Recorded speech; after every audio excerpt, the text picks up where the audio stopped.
যাকে লজ্জিত করেছে সে কিন্তু বেগম খালেদা জিয়া। সেই বেগম খালেদা জিয়া আবাসন প্রকল্প শুরু করেছিলেন এবং সেই জায়গায় আমরা দাঁড়িয়ে আছি। এরপর দীর্ঘ 15 বছর 7 মাস 4 দিন একটা অন্ধকার সময়, তারও আগে প্রায় 2 বছর 1/11 নামে একটি অন্ধকার সময়। সেই সময় বাংলাদেশে কোনো গণতন্ত্র তো ছিলই না। আপনারা সামনে যারা বসে আছেন আপনারা আসলে নাগরিকও ছিলেন না। আপনারা যদি নাগরিক থাকতেন নাগরিক অধিকার থাকতো। আর নাগরিকের সাথে রাষ্ট্রের যে সম্পর্ক স্থাপিত হয় সেটি স্থাপিত হয় ভোটের মাধ্যমে। আর ভোট হচ্ছে রাষ্ট্রের জনগণের পবিত্র আমানত। সেই ভোটই হচ্ছে রাষ্ট্রের সাথে জনগণের যে অলিখিত চুক্তি, সেই চুক্তিপত্র। সেটি কিন্তু ফ্যাসিস্ট শেখ হাসিনা নির্বাসনে পাঠিয়েছিলেন। তিনি জনগণকে জনগণ মনে করতেন না।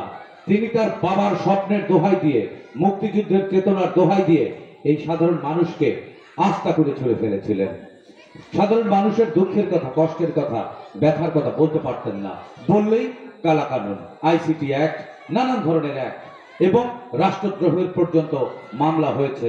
আমি দেখেছি, আমি একজন সংবাদকর্মী হিসেবে দেখেছি, শিক্ষক তিনি স্বাধীন ছিলেন না, তার কোমরে দড়ি দিয়ে জেলখানায় নিয়ে যাওয়া হয়েছে।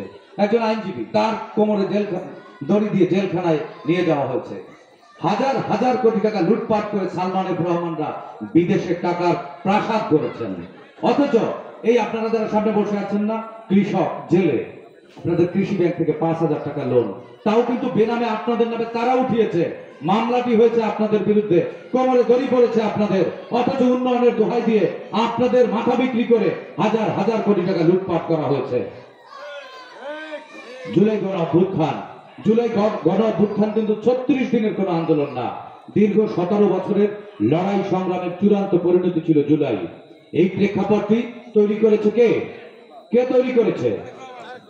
2006 সালে বিএনপি সরকারকে ষড়যন্ত্র করে হটিয়ে একটি সুষ্ঠু সুন্দর অংশগ্রহণমূলক নির্বাচনকে ভণ্ডুল করে ওই মঈনুদ্দিন ফখরুদ্দিন নানান কৌশলে বাংলাদেশের গণতন্ত্রকে নীল নকশার মাধ্যমে দখল করে রয়ের প্রেসক্রিপশনে ভারতীয় দাদাদের হাতে বাংলাদেশকে তুলে দেওয়ার জন্য 2009 সালে হাসিনাকে রাষ্ট্র ক্ষমতায় বসিয়েছিলেন। আসলে সেটি রাষ্ট্র ক্ষমতা না, রাষ্ট্রটি তার হাতে তুলে দিয়েছিলেন। এখানে আমরা কেউ নাগরিক ছিলাম না। তিনি তার খেয়াল খুশি মতো পৈতৃক সম্পত্তি, মনে হতো যেন তার তালুকদারি, তারা চালিয়েছে। এরপরে আপনারা এই পাড়েরহাট পাশে কি দেখেছেন? এখানেও অনেক তালুকদার এসেছে। আউয়াল নামের একজন গডফাদার এই জায়গায় শাসন করেছে। আউয়াল নামের গডফাদার মাদকের অভয়ারণ্য তৈরি করেছে। ওই আওয়ামী লীগের নেতা কারা ছিল? এই জিয়ানগরে জিয়াউল হাসান গাজী নামের একজন কুখ্যাত মাদক ব্যবসায়ী, যিনি আইন শৃঙ্খলা বাহিনীর খাতায় ফেন্সিডিল ব্যবসায়ী নামে 4 নম্বরে নাম ছিল। এই জেলার 4 নম্বর মাদক কারবারি ছিল। আমি সংবাদকর্মী, সেজন্য আমি জানিয়েছি। তিনি ক্রস ফায়ার লিস্টে ছিলেন, অথচ তাদেরকে রাষ্ট্রীয় বাহিনী পাহারা দিয়েছে। আর জঙ্গলে ঘুমিয়েছেন কে? আপনার মতো সাধারণ মানুষ। এই মঞ্চে শাহরিয়ার সোহেলরা বসে আছেন, নজরুল ইসলাম হাওলাদারদের মতো মানুষরা বসে আছেন, সাইদুল ইসলাম কিসমতদের মতো মানুষরা ধান খেতে ঘুমাতে হয়েছে। বেওয়ারিশ লাশের কথা শুনেছেন? বেওয়ারিশ কোনোদিন মামলা হয়? গায়েবী কোনো মামলা হয়? গায়েবী জিনিসটাই সৃষ্টিকর্তার সাথে জড়িত। আরেকটি গায়েবী শব্দ আবির্ভাব করেছিলেন ওই ফ্যাসিস্ট হাসিনা, যিনি কিনা নিজেকে সৃষ্টিকর্তা মনে করতেন। তার নামের আগে নাকি হযরত না বললে ওযুই থাকে না। হ্যাঁ, এইরকম ফতোয়া দিয়ে শেখ মুজিবের নামের আগে নাকি হযরত বলতে হয়। তিনি নাকি হিজরত করে এসেছেন, তার পূর্বপুরুষরা। তারা নাকি খোলাফায়ে রাশিদিনের বংশধর ছিলেন। তারা নাকি পারস্য থেকে নাকি এখানে এসেছেন ধর্ম প্রচার করতে। আপনারাই বলুন, ধর্ম কি অশান্তি সৃষ্টি করতে পারে? আপনারাই বলুন, ধর্ম কি ধ্বংস করতে পারে? ধর্ম কি মানুষকে হত্যা করতে পারে? কোন ধর্ম কি মানুষকে দূর করার পরামর্শ দেয়? কোন ধর্ম কি মানুষের প্লেটের কোন ধর্ম মানুষের অধিকার নিয়ে ছিনিমিনি খেলাকে কি অনুমোদন করে?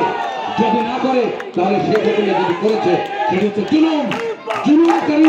নিশ্চয়ই আল্লাহ কোনদিন ক্ষমা করবেন না। জুলুমকারীর বিরুদ্ধে জুলাই আশ্রয় নিয়েছিলেন। আর ওই হাসিনা তিনি পাকিস্তানের রেশন নিয়ে, তিনি পাকিস্তানের সুবিধা দাঁড়িয়ে বাচ্চা উৎপাদন করেছেন হাসপাতালের বিছানায় এবং আমি একজন আবাসনের বাসিন্দা হিসাবে আপনারা এখানে বিএনপির ঊর্ধ্বতন কর্মকর্তা যারা আছেন, আমাদের ভবিষ্যৎ এমপি হিসাবে এখানে আসছেন সাইদ ভাই, আপনাদের সবার কাছে আমার একটা প্রথম দাবি, আমাদের এই আবাসনে নেশামুক্ত করতে হবে। আবাসনে আমাদের এই সেক্রেটারি আপনার পক্ষ হইয়া দাওয়াত দিতে আসিয়া আপনার সত্যি লোক পায় নাই, এখনো আবাসনের অনেক মানুষ আসে নাই, শুধু একটা কারণে আমাদের সেক্রেটারি আলামিন হাওলাদারকে এই গাজার বেচার কারণে ধরিয়ে এনেছে এক ব্যক্তিকে, কিন্তু সে তাকে বাজারে বসে আলামিন সেক্রেটারিকে পিটাইছে, গণপিটুনি দিয়েছে, কিন্তু তার কোনো বিচার হয় নাই। অতএব এই যে ক্ষোভটা কিন্তু আবাসনের মানুষের মধ্যে রয়ে গেছে, অতএব এই বিচার পায় নাই। আমরা চাই আপনাদের মাধ্যমে এর বিচারটা হোক, যারা ভবিষ্যতে অপকর্ম করবে, অন্যায় করবে, তার বিচার চাই আমরা। শুধু এই গরিব মূল্য বিচার হবে না, এর আগে সেখানে তার যখন বিচার হতে পারতাম সে যখন পালাই যাইতে পারতাম। অতএব কেন এই আলামিনের বিচারটা আমরা পাইলাম না? আমার খালি একটাই দাবি আপনাদের কাছে, গাঁজা মুক্ত থাকতে হবে আবাসন, তাহলে থাকবে, আর কিছু চাবে না এই আবাসনবাসী। আমরা আপনাদের কাছে ভাত চাই না, মাছ চাই না, ঘর ভাঙাচোরা বাড়ি করে আলহামদুলিল্লাহ সারা দরকার নাই, কিন্তু নিশ্চিন্তায় ঘুমাইতে চাই। আপনারা কোথায় ছিলেন? বিদেশে বসে আরামায় এসে থেকেছেন, আর এইখানে যখন এসেছেন তখন কৌশলে গুপ্ত পন্থাতে চলিয়েছেন। গুপ্ত জায়গা থেকে আদর্শের চর্চা করে, গুপ্ত জায়গা থেকে রাজনৈতিক চর্চা করে। আপনারা যে কথায় কথায় একটা ভোটের জন্য, একটা এমপি যে জিতবেন কি হারবেন সেইটার জন্য কতটা শিরিক করতেছেন, এটা কি খেয়াল করতেছেন? বেশ যুগের মালিক কে? একমাত্র আল্লাহ। একমাত্র আল্লাহ হচ্ছে বেশ যুগের মালিক। আপনারা বলছেন জামাতে ভোট দিলে বেঁচতে যাওয়া যাবে, আল্লাহর সাথে শিরক করা হইল না? আপনারা বলেন, কে একজন যারা বললো, আমি শুনি নাই, যে আপনাকে নামাজ পড়ার চেয়ে জামাতে ভোট দেওয়া সব বেশি, আল্লাহর সাথে শিরক করলেন না, নাউজুবিল্লাহ বলবেন না? এই সমস্ত কথা বলে আপনাদের আর একটা ইসলামিক দল আছে আমাদের এই পার্শ্ববর্তী জেলায় চরমনাই, আপনারা দেখেছেন, বলে কোরআনের মধ্যে কিছু নাই, নাউজুবিল্লাহ।